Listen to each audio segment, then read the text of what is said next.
Bonjour à tous, j'espère que vous allez tous bien. Avant toute chose, je tiens à préciser qu'on a mis en place une courte enquête pour comprendre comment vos habitudes de santé ont évolué en 2020 et vos attentes pour 2021. Donc le lien il est accessible en bio dans notre description Instagram. Donc n'hésitez pas à y répondre. Plus on sera nombreux à y répondre, plus ce sera percutant et pertinent. Et donc maintenant, les lives. Le fil rouge de cette semaine, c'est la santé dans l'assiette. On a pu voir mardi avec Sarah du compte Sarah Diététicienne comment se rebooster grâce à notre assiette. Le replay sera accessible demain, en même temps que celui d'aujourd'hui. Et justement, aujourd'hui, on va essayer de trouver notre équilibre alimentaire grâce à toi, Pauline. Tu es diététicienne et fondatrice du compte La Cuisine d'Achille. C'est Comme ça. d'habitude, n'hésitez pas à interagir en commentaire et à poser vos questions pour qu'on puisse les traiter. On en a récolté en amont dans nos différentes posts et stories, hein, comme d'habitude, et on va les aborder aujourd'hui. Pauline, ce que je vais faire, c'est que je vais te laisser la parole pour que tu te présentes, et ensuite on répondra aux questions. Ok. Alors, je suis Pauline Le Gauvin-de-Viver. Je suis diététicienne depuis cet été.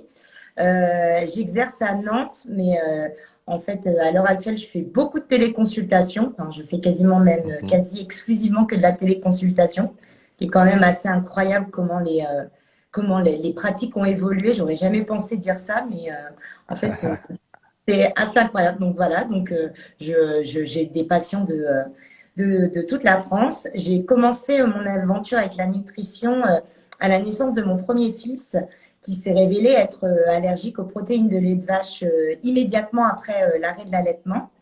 Et en fait, cette, Mhm. cette problématique m'a amené m'informer, à me documenter et à comprendre un petit peu plus ce qu'on avait dans l'assiette et ce qui posait problème ou pas. Et en fait, j'ai créé la cuisine d'Achille, l'Instagram et un blog. Et Ouais, après, en fait, au fil du temps, je me suis dit qu'il fallait que je me professionnalise et j'ai repris mes études pour être professionnelle en fait de en diététique suite nutrition. à ça. Très bien, On m'entend bien. c'est clair, c'est très clair. Donc voilà, Et donc donc c'est une aujourd'hui, reconversion professionnelle et j'en suis ravie. bah ouais. Et c'est pour ça que tu es avec nous aujourd'hui. Euh, donc, comme on l'a dit, on va essayer de voir avec toi comment trouver son équilibre alimentaire. Déjà, on va commencer par une première question. Qu'est-ce qu'une alimentation équilibrée? Alors, c'est simple. En fait, ça paraît tout simple et en même temps, c'est des choses qu'on n'arrive plus forcément à faire. Mhm. En fait, une alimentation équilibrée, c'est une alimentation déjà diversifiée et remplie de choses. En fait, il y a pas de bons ou mauvais aliments, c'est la fréquence, la quantité qu'on va consommer, dont on va consommer les aliments. Ok. Mais on peut quand même partir d'un principe de base, c'est il faut différents éléments dans son assiette. En premier, il faut des légumes et des fruits. Ça, Mhm. c'est ce qui nous manque le D'accord. plus à l'heure actuelle. Donc, les légumes et les fruits, il en faut quasiment à chaque repas. Donc, je ne compte pas le petit déjeuner quand je dis repas, mais il faut des légumes crus, des légumes cuits, des fruits crus, des fruits cuits. On Ok. essaie déjà d'avoir une vraie diversité dans l'assiette et à chaque repas. Les légumes, c'est un basique de l'alimentation équilibrée. Et après, il faut un peu de tout. Alors, des féculents. On ne Ouais. diabolise pas les féculents. Les féculents, c'est très important. C'est source de fibres, Mhm. déjà, et de satiété et de Ouais. glucides. Enfin, voilà, c'est plein de bonnes choses. Alors, pareil, pour les glucides, on ne mange pas que des pâtes, on diversifie.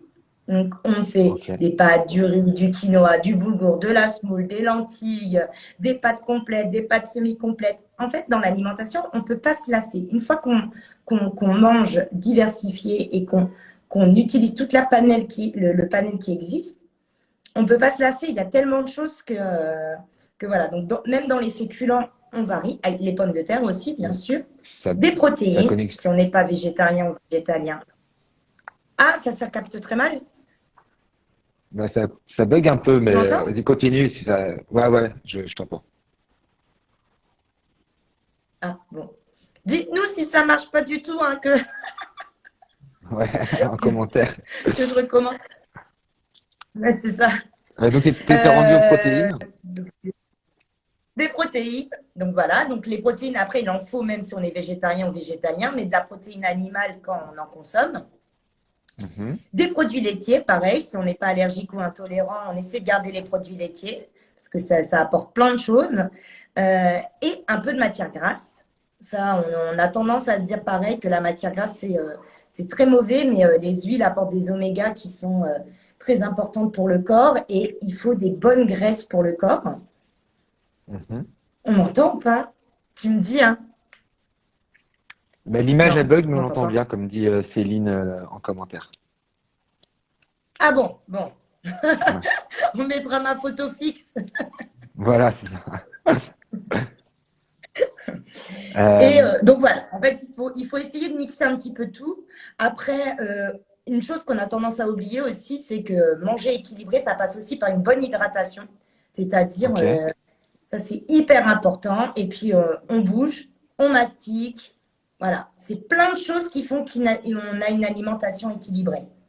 d'accord. Donc ouais, il faut bien diversifier. L'hydratation, c'est important et bien mâcher, quoi, mastiquer, comme Voilà. tu. Mm. Ok. Et surtout, voilà, on se lasse pas. Si on mange un légume, on mange pas du poireau tous les jours. Il y aura plus d'intérêt en fait. C'est Ouais, on vraiment, diversifie. Ok.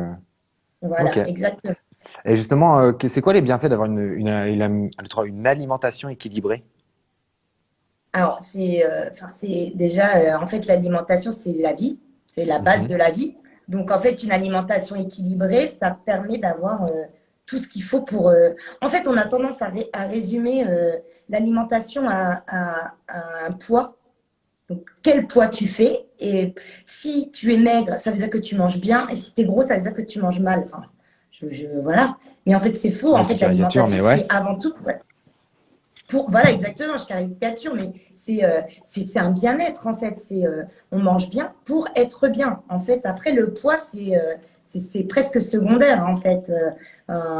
Les bienfaits, on va être bien dans son corps.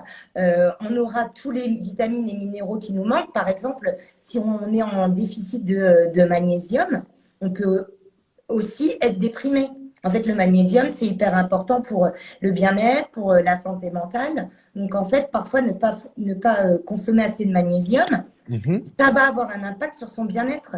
Ou on va faire du sport, on va avoir les jambes qui tremblent, ou une paupière qui tremble. C'est pareil, ça peut être un manque de magnésium, en fait. Et ça vient de l'alimentation. Alors, parfois, on peut supplémenter si l'alimentation Oui, ne, ne on en a parlé hier, pas hier, mardi un peu avec Sarah justement sur les vitamines et supplémenter avec des minéraux et des choses comme ça. Voilà, ça c'est toujours possible, mais on essaie au moins de faire le maximum au niveau de l'alimentation. Donc, en fait, une alimentation équilibrée, c'est la base. La base. Et justement, enfin, donc oui, il y a un vrai rapport entre santé et alimentation. Ça, on l'a bien Et non, compris. on le Et voit comment savoir si avec le mon coronavirus. aliment, ouais, oui. Ben, Comment savoir si mon alimentation d'aujourd'hui, elle est équilibrée? alors, j'avais reçu les questions avant et je me suis posé, j'ai réfléchi et en fait, je me Mhm. dis, en fait, déjà, il faut ouvrir son frigo et Ok. regarder ce qu'il y a dedans. Parce qu'en fait, si dans ton frigo, il n'y a que des produits transformés ou, euh, ou déjà il n'y a rien, bon, Ouais. déjà c'est compliqué.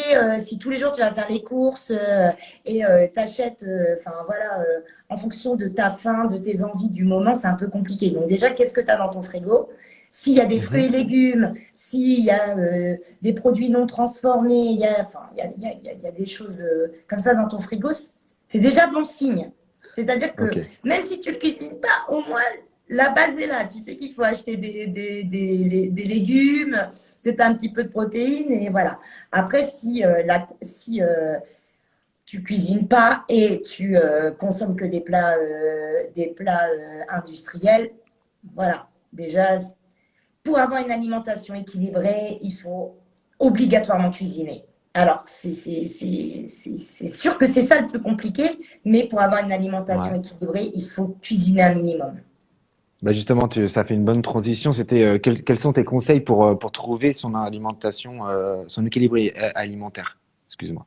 Alors, enfin, chacun est différent et chacun va trouver ce qui lui faut. Il n'y a pas de, il y a pas de régime défini unique, mais Mhm. en tout cas, il y a des bases. Et les bases, ça va être vraiment. En fait, moi, je conseille souvent aux patients, c'est au lieu de réfléchir son repas en termes de féculents ou de protéines, c'est-à-dire, Ouais. par exemple, ah, ce soir, j'ai envie de pâtes. Mhm. Voilà. Qu'est-ce que je fais avec les pâtes? Ben non. En fait, on reboote le cerveau et on se dit, tiens, j'ai un chou-fleur dans le frigo. Qu'est-ce que j'en fais? Demain, j'ai envie de manger des poireaux. Après-demain, j'ai envie de manger une butternut. Et essayer déjà de mettre le légume au centre de ses repas. Comme ça, on ne l'oublie pas. C'est un tout petit, enfin, c'est un exercice, mais en fait, qui peut changer plein de choses. Parce qu'au moins, le légume, on ne l'oublie pas. Et en fait, alors, le légume n'est pas enfin, pour moi, si, c'est la base de l'alimentation équilibrée. Il n'y a pas que ça. Mais déjà, si on mange des légumes tous les jours, à chaque repas, il y a vraiment, on a fait un bon chemin, quoi. Ok. Et justement, tu vois, en parlant de légumes, choses comme ça, il y a des périodes où il y a des légumes qui sont plus appétissants que d'autres, ou des périodes où il y a plus de légumes que d'autres. Et justement, la question qui arrive bah, fait un peu écho à ça. C'est, y a-t-il des périodes pour lesquelles il est plus difficile d'adopter une alimentation équilibrée? Par exemple, moi, je pense à l'hiver, mais peut-être que c'est juste mon imaginaire. Une fois que on a intégré, en fait, la chance avec les légumes, c'est que enfin, c'est vraiment dépendant de la saison. Et ça, c'est extraordinaire parce qu'en fait, on mange différemment toute l'année et on a le plaisir de retrouver les légumes en fonction des mois, en fonction des saisons. Et en fait, pour moi, il y a pas de saison compliquée. Parce qu'en fait, une fois qu'on a les légumes et qu'on s'est mis ça comme objectif de vie, Ouais, c'est-à-dire les intégrer, en fait, tout, enfin, chaque mois va être différent. Donc, par exemple, en ce moment, c'est les raclettes, on va dire, ouais, en gros. oui. Ben moi, les raclettes, je vais les faire avec des légumes, faire cuire de la butternut, des choux de Bruxelles, mettre son fromage dessus, et c'est top. L'été, ça va être les apéros, donc on se dit, ah non, mais l'apéro, c'est pas possible, je peux pas manger équilibré. Bah si, en fait, si à l'apéro, déjà, tu mets des légumes crus en même temps que les chips, en même temps que du fromage ou en même temps que de la charcuterie, déjà, il y a des légumes en Ouais. plus. Donc en fait, enfin, c'est l'avantage d'intégrer les légumes à son alimentation, c'est vraiment de ne pas se lasser, parce que ça va toujours être des pâtes, ça va toujours être du poulet, ça va toujours être du jambon. Mais tous les jours, enfin tous les mois plutôt, il va y avoir des légumes différents. En été, on ne mangera pas de chou-fleur. Et en hiver, on ne mangera pas de tomates. Donc en fait, quand on mange ses premières tomates, on est trop content. On est trop content, on est content que les tomates. Et on en a ras-le-bol des choux-fleurs, on n'en peut plus, on n'en peut plus. Je m'en bye. Donc voilà, pour moi, il y a pas. Après, quand on est à la maison, on coucoune, oui, on peut se dire, ah là là, j'ai pas envie. Mais en fait, on va avoir envie de soupe, tout simplement. Ok, ouais, peut-être pas aller tout le temps Non, vers ça fait. la facilité et puis et penser, comme tu dis, mettre le légume au centre et prendre des légumes de saison et ça nous permet aussi de redécouvrir. Je t'entends plus du tout, Mas. Allô? Tu m'entends bien? Ah, attends. Oui, alors moi, je t'entendais. Mais bon, j'espère que tu m'entends. C'est bon là, tu m'entends bien? Non, ça m'entend plus. Ouais, là, je t'entends bien. C'est bon. Si. Bon, ouais, parfait. Justement, Ah, tu mais parles tout le beaucoup de monde est légumes. connecté, là. Tout le monde regarde leur place. C'est énervant, hein, d'avoir de la concurrence comme ça, hein. Justement, tu parles beaucoup de légumes. Il y avait une question, c'était est-ce qu'on consomme trop de viande et si oui, comment on y remédie? Alors, oui, on a tendance à trop consommer de viande en règle générale. Alors, il y a Ouais. des gens qui ne vont pas en consommer du tout, enfin, ou très peu. Et là, c'est un problème aussi. Enfin, Ok. en fait, la viande, pour moi, c'est la protéine. En fait, quand j'ai lu ta question, je ne savais pas trop si tu voulais parler de viande rouge ou de protéines en Non, c'était de général. viande en général parce que on voit quand même un mouvement végétarien, végétalien. On voit que bah, apparemment il y a une surconsommation de règle générale des Français de viande en règle générale. Et donc voilà, l'idée c'était d'avoir ton avis par rapport à ça. Mm. Alors, en fait, oui, on consomme trop de viande rouge. En fait, le gros Mhm. problème, c'est la viande rouge. En France, enfin, voilà, ou dans le monde même, dans les pays industrialisés. Et ça, en fait, il y a une recommandation du PNNS qui est Ouais. de consommer de la viande rouge 2 fois par semaine, pas plus. Ok, Donc, voilà. Alors, moi, ce que je conseille aussi, c'est de ne faire qu'un seul repas avec de la protéine. Donc, je ne d'accord. dis pas de la viande, c'est même de la protéine, parce qu'en fait, on n'a pas un besoin si énorme que ça. En fait, on a besoin en gros de 120 à 150 grammes, en fonction de la morphologie, de protéines. Donc, en fait, moi, ce que je conseille à mes patients, c'est déjà de faire le repas du soir, enfin, en fonction des besoins ou de Oui, la fatigue. bien sûr, mais un truc général, quoi, après. En gros, moi, je conseille de faire un seul repas avec de la viande. Donc, midi, manger de la viande ou enfin de la protéine, et le soir, faire végétarien. Ok. Donc, le midi est alterné, donc faire 1 à 2 fois de viande rouge par semaine, 1 à 2 fois d'œufs, 1 à 2 poissons, et Mhm. puis voilà, le septième jour, viande blanche, volaille, ou remplacer un jour de viande rouge par une volaille, un œuf par un jambon, voilà. Mais essayez, alors voilà, on préconise 2 fois maximum de viande rouge et 2 fois minimum là de poisson par semaine. Ok. Non, 2 fois par semaine, hein, la viande rouge. Oui, j'ai dit par jour, Oui, je oui, crois. c'était ça. Mais oui, donc manger plus léger le soir et mettre plus de Voilà. protéines la journée. Parce que Plus l'apport, il léger, est. voilà. Avoir son quota de protéines le midi, manger une vraie Mhm. proportion de protéines le midi, et le soir, enfin, uniquement féculents légumes.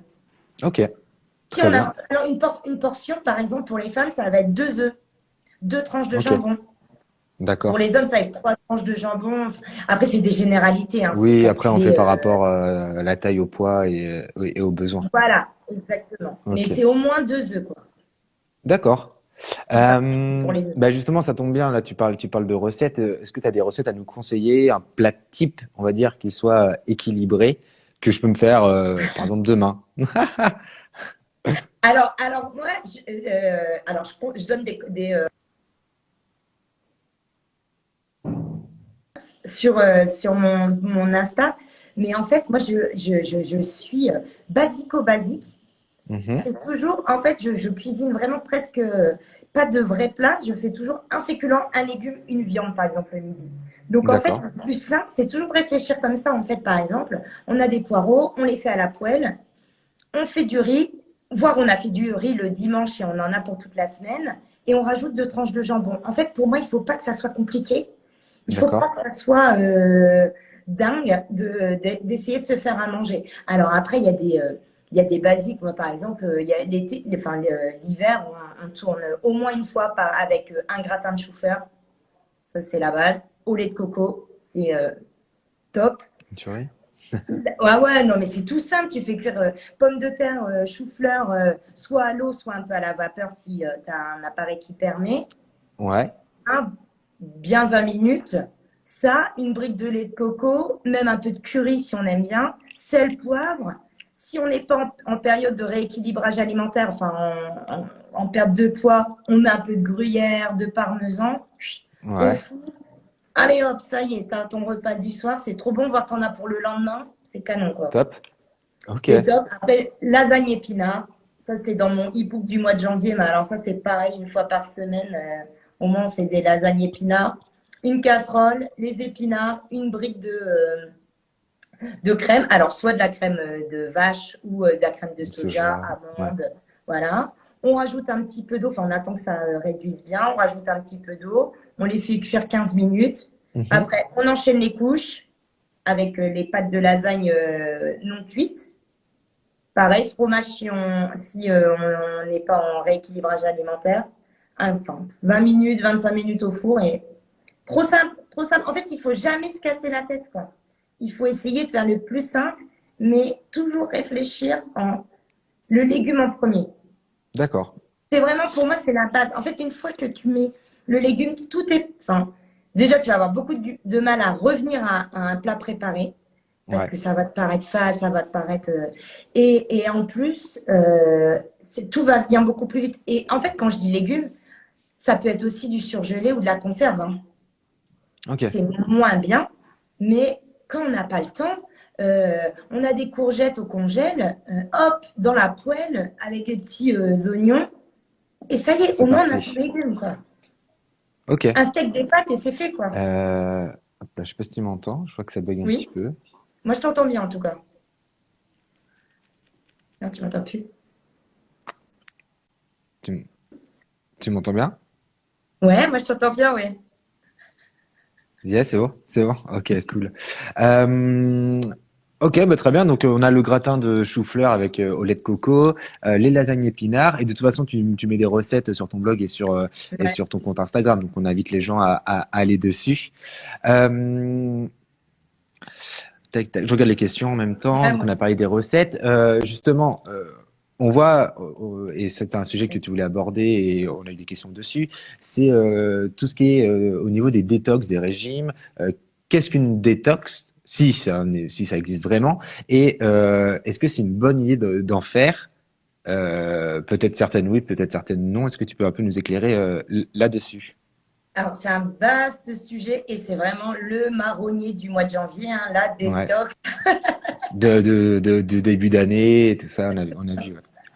Ah, en gros, la détox, ça veut rien dire, hein, à part se détoxiquer de quelque chose, c'est une addiction. Alors, à part se détoxiquer du sucre, Mhm. tu peux pas vraiment en alimentation et surtout que le corps n'en a pas besoin. Donc, en fait, je pense quand les magazines utilisent ce mot ou les blogs, c'est pour dire mettre un petit peu les compteurs à plat.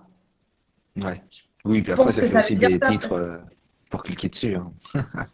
oui, C'est bien oui, voilà. logique. Et aussi, bien sûr, parce qu'en fait, quand tu as une alimentation équilibrée, Mhm. tu manges toute l'année vachement bien, même en ayant des excès, en prenant l'apéro, en mangeant des barbecues, en mangeant des tartiflettes. Tout ça, tu peux très bien manger tout ça et manger très équilibré. Tu Mhm. n'as absolument pas besoin de faire quoi que ce soit parce qu'en fait, le corps se régule. Les kilos que tu vas avoir pris en décembre, tu m'entends bien? Ouais, Je sais ouais, pas ouais. si c'est OK. Je vois très bien. Non. Ouais? Ah bon. Les kilos qu'on va avoir pris en décembre, on en a tous pris. C'est normal. On fait plus d'apéro, on mange plus gras, on bouge pas. En fait, au mois de janvier, ils vont se perdre tout seuls. En fait, juste en reprenant les bonnes habitudes, Bonnes en habitudes. reprenant un petit peu. Ben ouais, les bonnes habitudes, Mais après, voilà, les grosses détox qui reviennent, ça va être des cures de protéines. Alors ça, c'est Ouais. la grande mode en ce moment et les cures de jus, quoi. Je pense que c'est les deux grosses tendances détox. Alors, il y en a eu d'autres, hein. Il y a eu la soupe aux choux, le Ducan. Ouais. À chaque année, sa petite détox, hein. Et La soupe aux choux avait l'avantage d'être gratos, quasiment. oui, c'est Bon. vrai. C'est clair. Ouais, donc ouais, c'est pas forcément utile puisque suffit juste de retrouver un équilibre alimentaire après une période de fête ou après une semaine de Voilà. barbecue ou je ne sais quoi. Le corps, il va se réguler tout seul en faisant un peu plus d'attention parce qu'on a fait Exactement. des Alors essais. après, quand les gens entendent peut-être j'ai envie d'attaquer une détox, en fait, ils ont peut-être. Si c'est dans le sens j'ai envie d'attaquer un rééquilibrage alimentaire, là, c'est positif. Parce que là, ça veut dire je veux reprendre ma vie en main, je veux reprendre des bonnes habitudes. Et voilà, je vais profiter du mois de janvier pour mettre tout ça en place. Ouais. Et ça c'est positif parce que le mois de janvier peut. Les bonnes résolutions, on voit toujours ça parfois comme des choses, ah ouais, non, mais on se les tiendra pas. Mais si, ça peut être aussi le déclic pour commencer un nouveau truc. En fait, parfois, on en a marre de manger gras, on en a marre de. Et ça peut être aussi, il y a plein de gens qui arrêtent de fumer au mois de janvier parce qu'ils ont fait 15 jours à fumer à fond pendant les fêtes. Et ils arrivent au mois de janvier, ils en ont ras-le-bol. Et en fait, le mois de janvier va être le début de leur nouvelle vie. Donc, Bah, si. c'était un peu l'idée de ces lives, c'était d'avoir des conseils. Bah, justement, on sait qu'il y en a beaucoup qui veulent soit perdre du poids, soit revoir leur alimentation. C'était un peu le thème de cette semaine, de pouvoir reprendre un peu soin de soi, de sa santé avec l'alimentation. Donc, ça fait bien écho, Exactement. quoi. Et si c'est ça, si c'est une détox dans ce sens-là, c'est-à-dire je vais reprendre ma vie en main, je vais lire des magazines, je vais acheter un livre pour me renseigner, Ouais. voilà, pour partir sur du long terme, long terme, long Oui, oui. terme, Terme. Long. de nouvelles bonnes habitudes, là c'est génial. Si une détox, c'est 5 jours de jus qui te coûte un bras, voire la moitié de l'autre, euh, pour perdre. Bah ça, tu vas perdre. Je te le dis, hein, tu vas perdre, hein. Mais Mais tu tu vas vas les reprendre après reprendre derrière si tu reprends tes mauvaises habitudes en immédiatement. finale. c'est pas possible. Non, enfin, les régimes de protéines, dans l'absolu, consommer de la protéine, c'est pas gênant. Sauf que là, c'est que de la protéine. Enfin, Ouais, bah ouais. faut pas manger ça, en fait. Enfin, Ça peut être dangereux. Il peut y avoir un facteur risque dans ah bah déjà, dans il peut ça. avoir un facteur risque et en fait, le Ouais, plus gros risque, il est mental parce qu'en fait, tu vas avoir l'impression d'avoir gagné, d'avoir perdu du poids super facilement ouais, et puis en fait, le fait de reprendre, ça va te rendre encore plus mal parce que ouais. tu vas te dire mais oh non, pourquoi je reprends? Pourquoi moi ça marche pas? Et le corps, tout ce qu'il déteste, c'est le yo-yo parce qu'en fait, dès qu'on lui donne pas ce qu'il veut, lui, dès qu'il va en avoir, il va le stocker parce qu'il veut survivre. En fait, le but d'un corps, c'est de survivre. Et l'alimentation, c'est fait pour vivre. Donc, voilà. Moi, une détox, Ok. quand j'entends une détox, c'est-à-dire je veux prendre des bonnes habitudes alimentaires, top. Le reste, bye bye. Ça marche. Bah, tu sais, on arrive bientôt à la fin du live, donc s'il y a des personnes qui ont des questions supplémentaires, allez-y en commentaire. Je voulais faire quand même un petit focus sur tout ce qui était lactose, parce que comme tu l'as dit au début du live, tu étais spécialisé dans le régime sans lactose du fait de ton premier fils, j'imagine qu'il s'appelle Achille, vu le nom du C'est blog et ça. voilà. Voilà. Euh, je voulais voilà, savoir si tu pouvais nous en dire un petit peu plus, comment, donc le pourquoi, on l'a compris, mais plutôt le comment et comment compenser les apports issus des protéines, enfin du lactose, du lait. Je sais pas si on peut, je sais pas comment s'appelle des protéines de lactose, je ne suis pas Alors, diététicien, mais justement, voilà, si voilà. tu veux nous dire un peu comment tu as fait pour compenser tout ça. Alors, voilà, il y a deux problématiques dans le lait. Il y a les Ok. protéines de lait. Donc, les protéines, c'est des Mhm. protéines. Donc, les protéines comme les protéines de viande, les protéines d'œufs, voilà, les protéines de lait. Et le lactose qui est le sucre du lait. On m'entend? Je sais pas, tu me dis, hein. Non? On m'entend Ouais, plus? ça a un petit peu coupé, mais moi je me suis arrêté à la protéine de lait. Voilà. Et après, il y a le lactose qui est le sucre du lait. Ok. Ah, ok. Voilà. Donc, Et en c'est quoi la fait, tu différence peux. après? Qu'est-ce que ça va faire? Voilà. Donc, en fait, les allergiques aux protéines de lait de vache, mon fils était allergique aux protéines de lait de vache. C'est une allergie souvent du nouveau-né, du petit enfant. Ok. Donc voilà, qui se développe quasiment dès l'arrêt de l'allaitement, dès les premiers biberons. Mhm. Et là, D'accord. c'est une vraie allergie, c'est-à-dire que enfin, ça peut aller jusqu'à la mort, en fait. Enfin, ça développe des œdèmes de Poinck. Enfin, voilà, c'est une vraie allergie. Et là, la protéine de lait de vache, il y en a dans beaucoup de produits, voire des produits qu'on ne soupçonne pas. Et là, il faut une éviction complète. C'est-à-dire D'accord. qu'on retire tous les produits à base de lait. Après, il y a l'intolérance au lactose, où là, ce n'est pas Mhm. une allergie, c'est-à-dire que c'est quelque chose qu'on ne tolère pas, qui va amener des problèmes intestinaux, des diarrhées, des ballonnements, mais enfin, qui normalement ne va pas jusqu'à la mort. Enfin, c'est un peu dur hein, comme phrase, mais voilà. Et l'intolérance au lactose, là, c'est au sucre du lait. D'accord. Donc voilà, ça c'est déjà ces deux choses différentes. Donc, par exemple, il y a des laits où ils vont avoir retiré le lactose, ils vont avoir, enfin, retiré au maximum le lactose, ce qu'on voit là au pub, quand on dit à sans lactose, voilà, il faut retirer Ouais. le lactose des produits, ça il y en a de plus en plus. Donc en fait, en étant intolérant, il faut réussir à trouver, en fait, il faut un juste équilibre entre ce qu'on arrive à consommer et le moment où ça va plus en fait.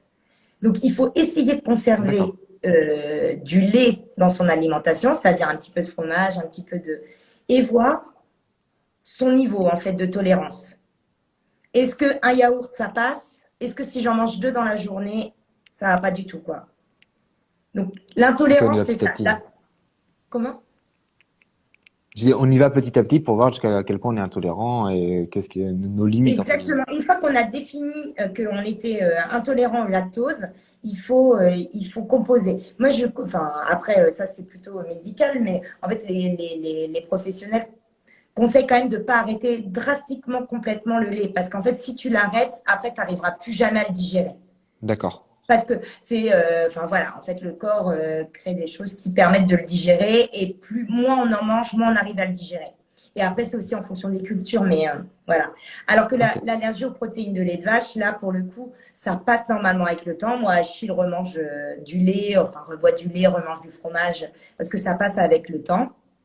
Et c'est plus facile à traiter parce que là, c'est une éviction complète et on attend, on réintroduit petit à petit pour que voilà, il puisse remanger complètement de la protéine.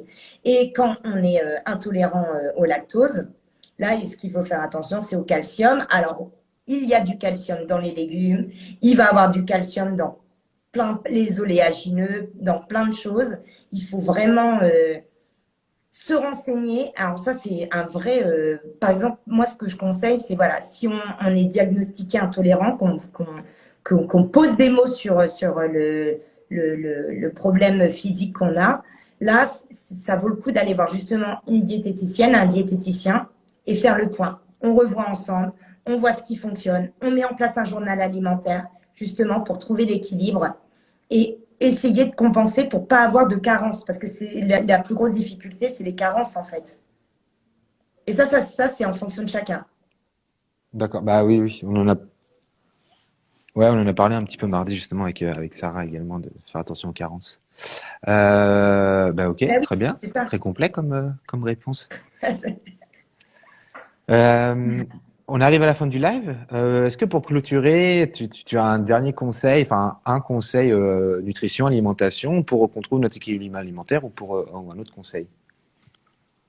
Alors, ça, je prêche pour ma paroisse, hein, ça je le sais. Je le dis quand même. C'est bon? Dis-moi, ouais, tu prêches. Ouais, ouais, t'as dit tu prêches pour ta paroisse.